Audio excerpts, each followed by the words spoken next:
Can an author be a respected Nobel Prize winner while at the same time being in the pocket of the Chinese Communist Party? Today, we look at the crazy life of Mo Yan, Nobel Prize winner in 2012. Mo Yan was born in China in 1955 in the province of Shandong to a poor family of farmers. He grew up in that region in extreme poverty during the period of the Cultural Revolution, which was a huge upheaval across China. I mean, millions of people died in starvation, millions killed in political purges. So this really toughened him up. He spent some tough years herding livestock on the farm, contributing to the Cultural Revolution. Very tough upbringing, and all of this resonated into his fiction later on. Very visceral fiction with a lot of blood and livestock and so on. In 1976, the same year that Mao dies, he joins the People Liberation Army, the Chinese army, where he starts publishing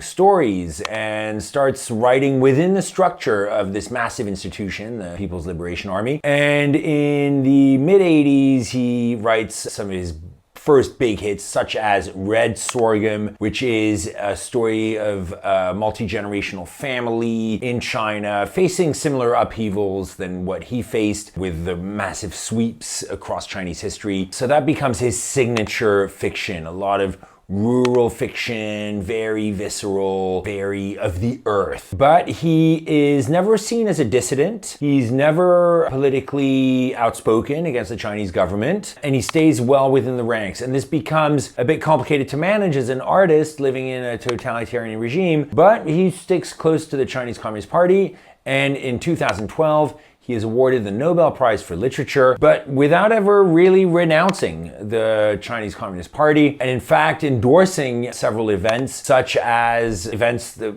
revolved around Mao and glorifying Mao and endorsing Mao, in which he happily takes a leading role and in fact argues back against detractors, saying that he's too close, saying that government censorship's not that bad a thing and it should exist and so on. So a bit controversial in that sense, but now in 2024, he's accused of not being close enough to the Chinese Communist Party. So you basically can't win.